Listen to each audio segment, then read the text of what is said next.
सादर नमन परम प्यारे राम परम पूज्य गुरुजन परम दिव्य आत्माएं और आप सबके मंगल आशीष लिए परमेश्वर कारण कृपा करके अपने श्री चरणों में लेके आए हैं। उनका बारंबार धन्यवाद, अनंत अनंत बार धन्यवाद, अनंत बार धन्यवाद। गुरुजनों की अकारण कृपा से वे मन के रूपांतरण में लेके आते हैं, उनका बहुत बहुत धन्यवाद, अनंत अनंत धन्यवाद। बहुत बहुत ज़बरदस्त दिन हेक्टिक दिन था, बट बहुत प्रोडक्टिव दिन। और परमेश्वर की बड़ी दया है कि अगला चरण स्टार्ट हो गया अगला चरण स्टार्ट हो गया दिन का। और या बस बहुत प्रोडक्टिव था, यही कह सकते हैं। बड़ी दया है प्रभु की कि प्रोडक्टिव करवाते हैं और सब वही करवाने वाले। सब कुछ, सब हर चीज़ सब शक्ति भी उनकी, सोच भी उनकी, धक्का भी उनका, सब कुछ उनका। सो आपका तो बहुत सुंदर रहा, राखी थी और जाप भी कर पाए होंगे खूब, महाराज का आदेश था। और हम चलते हैं आगे। हमने अच्छी बातें डिस्कस कर ली थी, है ना आई होप आप सबने पुस्तक ली होगी और समय निकाला होगा पुस्तक लेने के लिए, नई पुस्तक। और उसके बाद हमारा अलीराजपुर में भी सारा का सारा बहुत सुंदर सेट हो गया सारे। और या बढ़िया है, चलते हैं आगे हम। और हम चल रहे थे पत्रों पर, और पत्रों पर जाते हैं। हम 97 में थे और कल हमने जनवरी का पत्र पढ़ा। जनवरी से पहले की भी कुछ बात है। जनवरी में आपने देखा होगा कि महाराज ने लिखा है, मैं इधर आ रहा हूँ, मैं इधर आऊँगा, आने की बात की थी। और इस समय मैं पहुंची थी, महाराज ने संदेश भेजा था मेरी मामा को, कि मेरी मामा के लिए कि उन दोनों बेटियों को कहो सत्संग आए, ऐसे ऐसे बोला था। और उन्हें पता था हम लोग कहाँ अटके पड़े हैं। उन्होंने, उनका संदेश आया था, तो हम तब चिट्ठी लिखी थी कि आप कहाँ हैं और कब आ रहे हैं। तब उन्होंने बताया था कि वे रोपड़ आएंगे। और अब शुरू होता है अमेजिंग। ये है श्री राम शरणम 7/3/97 मार्च। प्रिय देवी अनुपमा, जय जय राम।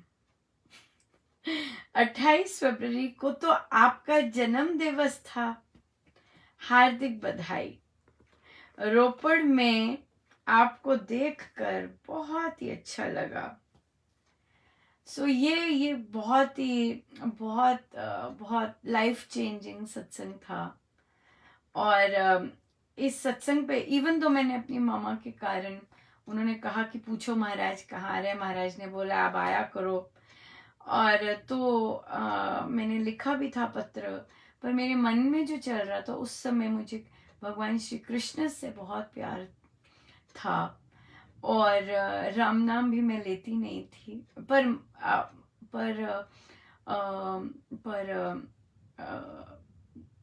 जैसे कहते हैं ना, आपका वो भक्ति वाला शुरू हो गया हुआ था तब से ही, जब से महाराज, तब से धीरे धीरे। पर अब तो काफी 93 में जब महाराज ने लिखा और बहुत आनंद ले रहे हो तब, और अब 97 बहुत ज्यादा पीक पे, बहुत सुंदर था। कृष्ण, भगवान श्री कृष्ण के साथ था।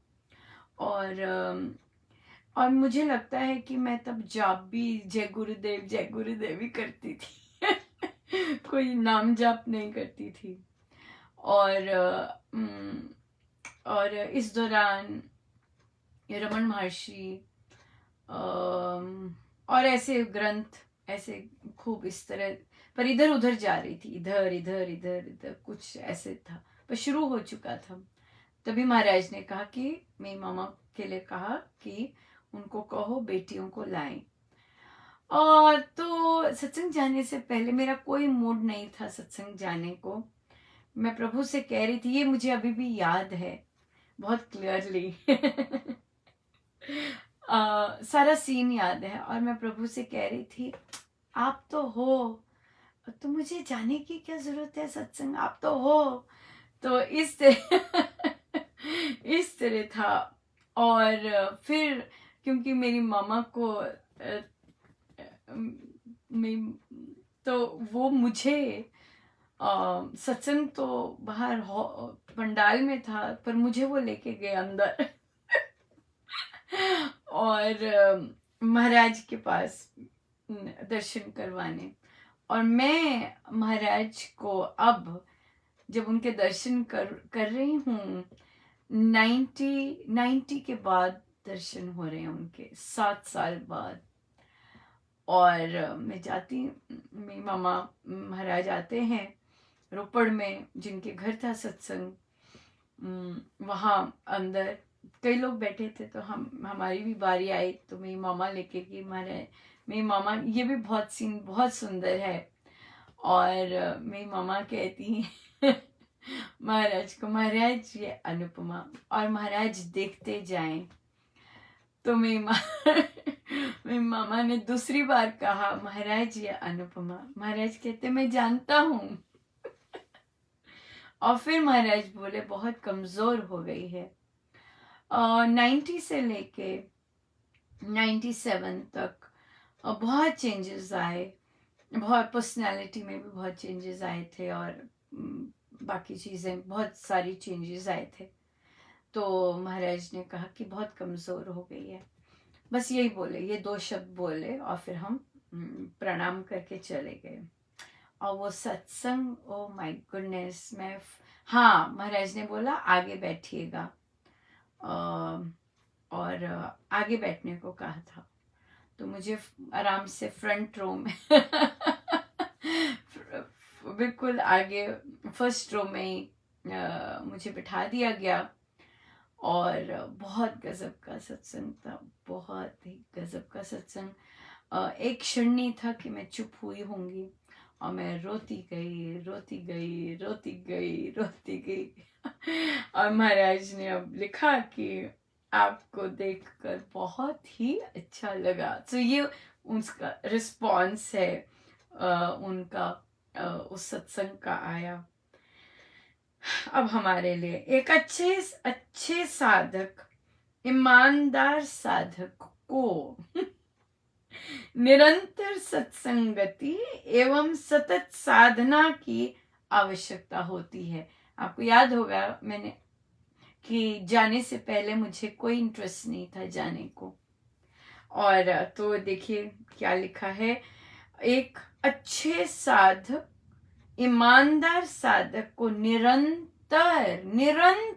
नॉन स्टॉप सत्संगति एवं सतत विदाउट एनी ब्रेक साधना की आवश्यकता होती है। बिना इनके साधक निस्सहाय थका हुआ पाता है। There is no other way. प्रत्येक में परमेश्वर या प्रत्येक को परमेश्वर देखना तो साधना की पराकाष्ठा है। ऐसी उपलब्धि की चाह प्रशंसनीय है। मम्मी पापा नीतिका को सप्रेम नमन। विश्वामित्र। अब महाराज के पोस्ट कार्ड पर स्टैंप भी लग गई एड्रेस के नीचे। यहाँ पर ये पत्र आज दिखाएंगे। ये पत्र महाराज का, और ये ये हम सबके लिए अब निरंतर साधना और सतत संगति, निरंतर सत्संगति एवं सतत साधना। अगर एक कोई साधक ये नहीं करता है तो वो अपने आप को निस्सहाय पाता है, थकावा पाता है और थकावा पाता है। There is no other way. There is no other way. Right जी? ये स्टार ऑफ द शो, ये कहते स्टार ऑफ द टॉक है ना आजकल। पर महाराज की हर बात ही स्टार है। अब देखिए, ये मंथ देखिए बहुत गजब का है। अभी पहले 5/1 को नहीं, ये ईयर बहुत गजब का है। 5/1 को हुआ, 5/1 को पत्र आया, अब 7/3 को, और कल कुछ ही दिनों बाद फिर से पत्र है महाराज के जन्मदिन का। और अब शुरू हो जाती है 97 में मैक्सिमम बहुत ज़्यादा पत्र हैं। सो 97 अब शुरू हो गया, और यहाँ से अब महाराज इस पल के बाद अब महाराज। बहुत अच्छा है। अगले कल का पत्र भी बहुत अच्छा है। अब शुरू हो गया।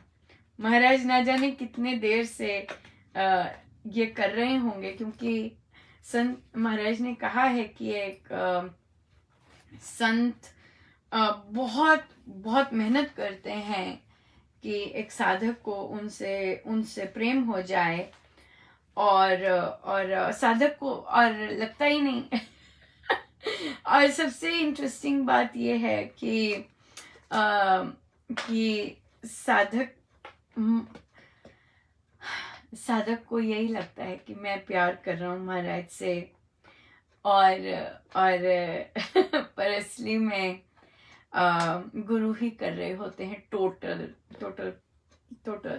कंप्लीट साधक का गुरु से प्रेम होना, और फिर सब कुछ उनका बहुत सुंदर है।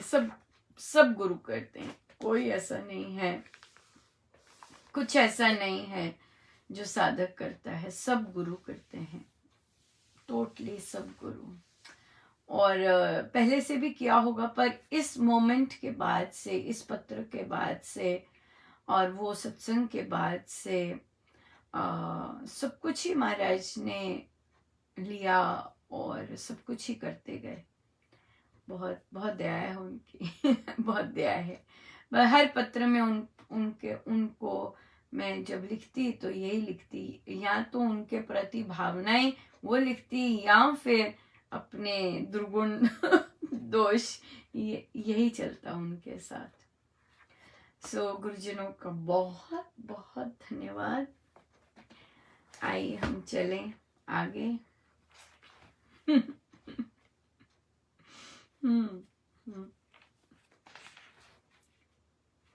अभी सत्संग नहीं जाना शुरू किया था, अभी भी सत्संग नहीं जाना शुरू किया था, और अभी सिर्फ वही अटेंड किया था। अभी आगे चलेंगे।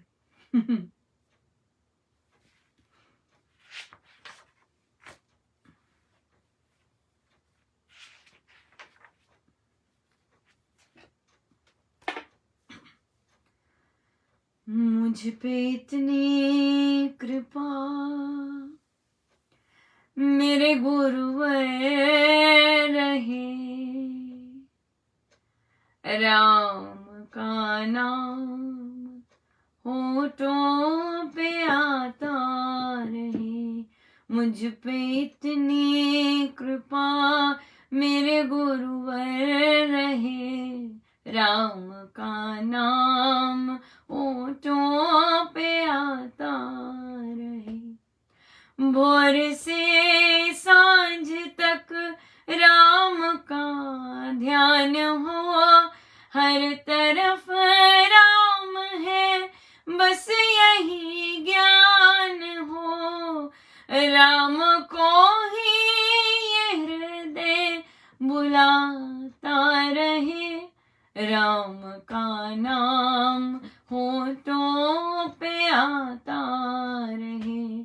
मुझ पे इतनी कृपा मेरे गुरुवर रहे, राम का नाम होठों पे आता रहे। राम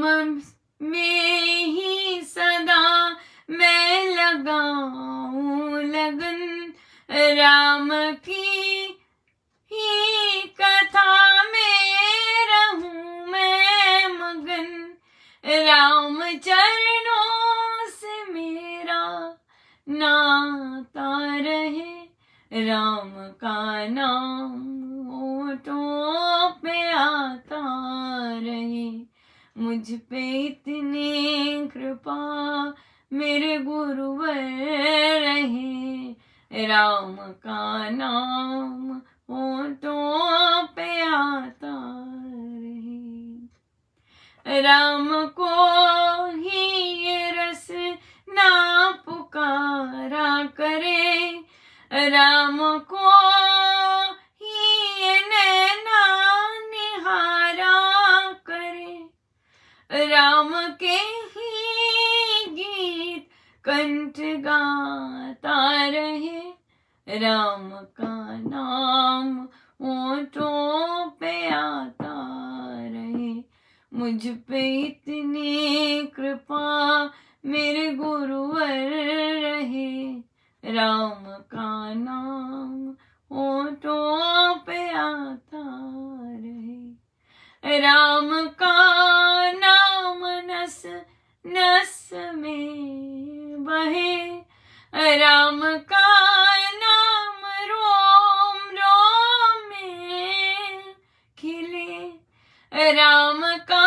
नाम हर श्वास से निकले, राम का नाम होठों पे आता रहे, मुझ पे इतनी कृपा मेरे गुरुवर रहे, राम का नाम होठों पे आता रहे, मुझ पे इतनी कृपा मेरे गुरुवर रहे, राम का नाम होठों पे आता रहे।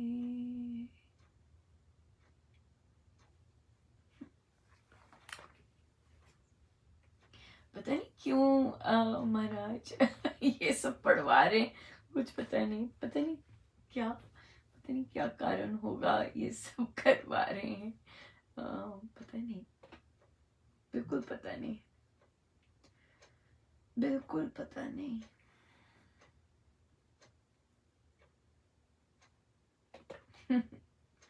और फिर पधारते हैं सुनने आनंद देने, और उसके पीछे जो जो कहानियां घटित हुई होती हैं बहुत सुंदर होती है, उसके पीछे कहानियां, और बिल्कुल स्पष्ट। तभी कहते हैं संत के साथ चाहे सपना हो या चाहे इस तरह का हो या हो, वो वही याद रहता है, बस बाकी सब भूल जाता है। सो आइए हम चलते हैं। हमारा प्रश्न आया कि हम सब अपने कार्य आत्मशक्ति से कर रहे हैं, किंतु अगर कोई हमें गलत कार्य करने के लिए कहता है और हमें उस कार्य से नफरत है, तो भी क्या जो हमें घृणा होती है वो आत्मशक्ति से होती है?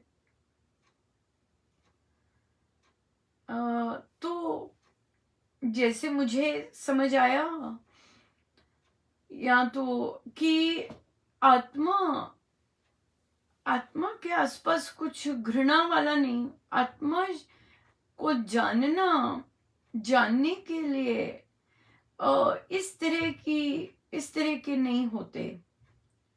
मतलब आत्मा को एक्सपीरियंस करना, आत्मा की शक्ति को एक्सपीरियंस करने के लिए ये घृणा और इस तरह के वो सब नहीं होता, क्योंकि जो आत्मा है वो देह, मन, इंद्रिय, बुद्धि इन सब के पार है, इन सब से छूती नहीं है, टच नहीं होती। सो अगर हम घृणा पर बैठे हैं तो हम घृणा जो है बैठे कहाँ पर है? देह पर बैठे हैं या मन पर बैठे हैं? सिंपल। तो फिर इसका मतलब अगर हम बैठे देह पर हैं और बैठे ही मन पर हैं, क्योंकि ये इंद्रियों से होती है। घृणा, ये सब भाव जो होते हैं ये तो इंद्रियों के होते हैं। तो पर और प्रकृति में होते हैं ये सभी, तो प्रकृति से पार तो उस एरिया में ही नहीं होते, आत्मा के क्षेत्र में नहीं होते ये सब। तो फिर इसका मतलब है कि हम जो ये मान रहे हैं कि आत्मा की शक्ति मेरे अंदर काम कर रही है, ये हम सिर्फ मान रहे हैं, हमने अभी एक्सपीरियंस नहीं किया। क्योंकि एक्सपीरियंस करने के लिए तो बहुत शुचिता चाहिए और शुचिता के साथ ध्यान में बहुत गहराई चाहिए कि हम अपने देह का आभास भूल बैठे, इस तरह से चाहिए। तो अभी हम सुनकर ही, आत्मा के बारे में सुनकर ही आनंद ले रहे हैं, अभी वैसा है। या फिर अभी आत्मा को, जैसे हमें महाराज ने बोला है जाप करने को, मैं नित्य शुद्ध प्रबुद्ध सत्य आत्मा हूँ, चैतन्य आत्मा हूँ, है ना, इस तरह से। पर वो एक्सपीरियंस करना आत्मा को, या आत्मा स्थित रहना, वो अलग बात होती है। इसी पर फिर किसी ने पूछा कि अगर जो आत्मा में स्थित रहते हैं फिर वे रिएक्ट भी नहीं करते होंगे। उन्हें कोई जरूरत नहीं है रिएक्ट करने की, शांत रहते हैं, कोई हलचल नहीं होती जो आत्मा स्थित रहते हैं, क्योंकि आत्मा तो नित्य है, स्थिर है बहुत। तो वहां पर जो रहते हैं, या उस स्टेट में उस पल होते हैं, ये भी कह सकते हैं। कई संत सदा ही उस स्टेट में रहते हैं, जैसे कि हमारे गुरुजन रमन महर्षि, ये तो पक्के, ये उसी में ही रहते हैं। जिससे रमन महर्षि का तो महाराज ने भी बहुत उल्लेख किया है कि रमन महर्षि तो बहुत ज्यादा उसमें रहते, मतलब अपनी देह से पार ही सदा रहते, आत्मस्थिति रहते हुए। सो कोई ऐसा बात कर देता तो उन्हें मतलब ना, पर वो गुरु रहे तो ऑब्वियसली सिखाना तो होता ही है। पर वैसे ऐसे संत दिखते हैं, प्रेम जी महाराज कोई रिटेलिएट नहीं करते, कोई वापस आंसर नहीं करते, इच्छा ही नहीं होती आंसर वापस करने की, कुछ नहीं ऐसे होता। बिल्कुल सही है कि तो आत्मा शक्ति मानना कि आत्मा शक्ति सब काम कर रही है, ये अच्छा है। और मानते जाना और टोटल विश्वास करना। फिर महाराज कहते हैं फिर हम प्रभु फिर कब अनुभव दे दें इस बात का, यह हमें नहीं पता। ये तो प्रभु के हाथ में होता है, जो अनुभव है वो प्रभु के हाथ में होता है। पर हमारा कार्य तो यही होता है, मानते जाने, क्योंकि इस मानने के भी बहुत लेयर्स होती हैं, एक लेयर, दूसरी लेयर, बहुत लेयर्स होती हैं। सो जब सारी की सारी लेयर्स समाप्त हो जाएंगी, सो अनुभव सामने ही खड़ा होता है फिर, इस तरह से।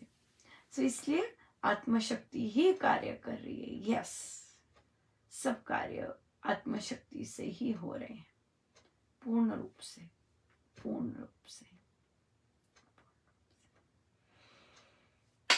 बहुत बहुत धन्यवाद गुरुजनों का, बड़ी कृपा बरसाते हैं, बहुत ही दया।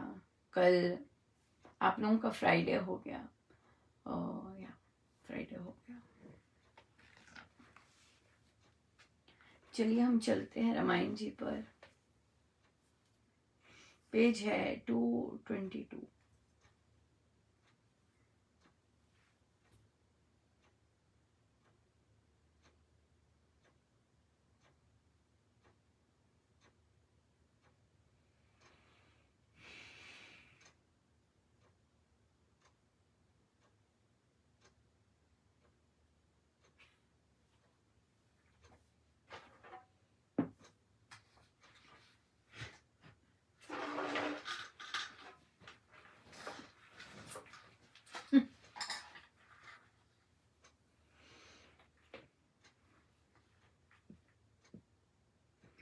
उड़ती चिड़िया नाना रंगी, चित्रित साज सजी सहसंगी, बक खड़े एक पैर उठाए, मुनिवत दृष्टि ठीक जमाए। रवि किरण से चमके रेती, रजत रूप में शोभा देती। गंगा जल से सट कर सोहे, रजत नील मणि सम्मोहे। किरण रमे बहु झुंड बनाए, रंग सिंह से सजे सजाए। कूंजे कूंज रही है भांति, आती डार कतार बनाती। ग्वाले दूर खड़े हैं भाते, गौएं भैंसे फिरे चराते। गडरिए लिए बकरी भेड़े, रेवड़ को अब घर को छेड़े। गोचर भूमि है अति नीली, सजल गंगा खेत की गीली। हरित भरित इस ओर किनारे, पुष्पित बेल तरु लगे प्यारे। शीशम पीपल वट की छाया, आम्र नीम कदम्ब सुहाया। बबुल इमली ऊंची बेरी, नाना पेड़ ने भूमि घेरी। अद्भुत शोभित है वन राजी, हरी भरी इस ओर विराजी। घनी घनी श्यामल दिखलाती, घर से है शोभा पाती। बातें करते रघुवर ऐसी, पाकर भूमि उतरे जैसी। तरु समीप उतरे रथ से ही, लक्ष्मण संग और बधेहि। सूत लगा तब अश्व फिराने, घास चराने जल दिखलाने। श्रृंगवेर पुरवर का स्वामी, गुहा नामक निषाद तनामी। वह सुन कर रघुपति का आना, तन पर धर मुनि जन का बाना। निज बंधु संग मिलने आया, खान पान आदिक सब लाया। राघव ने देखा वह आता, बंधु सुजन गण सहित सुहाता। बोले लक्ष्मण को हे भाई, सच्चा सखा वह है सुखदाई। आत्मा सम मुझको है प्यारा, मधुर मीत है प्राण हमारा। आगे बढ़े दोनों हर्षाते, मिले उसे निज कंठ लगाते। आत्मा सम मुझको है प्यारा, मधुर मीत है प्राण हमारा। आगे बढ़े दोनों हर्षाते, मिले उसे निज कंठ लगाते। हमें याद है कि रघुपति सीता माँ से को दिखा रहे हैं, सारा सीन दिखा रहे हैं। देखो ऐसा है, देखो ऐसे, देखो वहां देखो, है ना ऐसे। अब वन राज में आए हैं, और वहाँ चिड़िया और कैसे मुनि पूरे तपस्या में लीन दिखे, और कैसे गंगा जल से तो हमने देखा ही, और कैसे हिरण दिख रहे हैं यहाँ पर, और यहाँ पर ग्वाले भी दिख रहे हैं, यहाँ पे लोग दिख रहे हैं, ग्वाले दिख रहे हैं, गडरिये दिख रहे हैं, और हरित भरित है सारा वन, बहुत सुंदर है। और फिर तो रथ से उतरे, और वहाँ पर उसका राजा जो था वो निषाद राज, श्रृंगवेरपुर के स्वामी निषाद राज थे। तो जब उनको पता लगा कि रघुपति आए हैं, मिलने आए हैं, खान पान सब लेके आए हैं, तो रघुपति ने देखा कि वे आ रहे हैं, तो फिर लक्ष्मण जी को बताया कि बड़ा बहुत बहुत प्रिय है ये, और बहुत सच्चा सखा है और बड़ा सुख देने वाला सखा है ये मुझे। अपनी जिस तरह आत्मा मुझे प्यारी है वैसे ही ये प्यारा है मुझे। सो मेरा मधुर मीत है, प्राण है मेरा। सो बड़े प्यार से दोनों गले मिले हैं और या बहुत प्यार से गले मिले।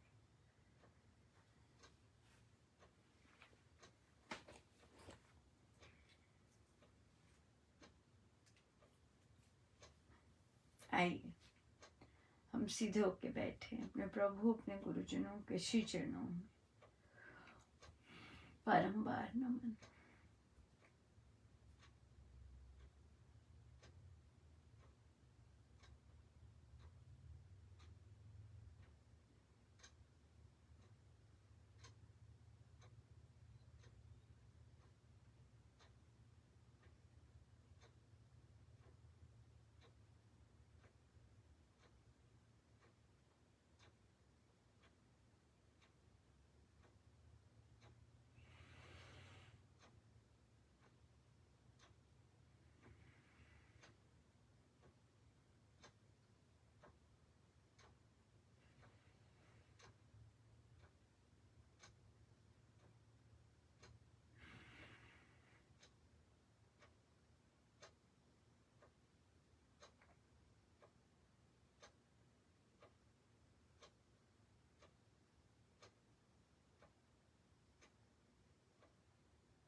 सब गुरुजनों का उन्हीं के श्री चरणों में जय जय राम, जय जय राम, जय जय।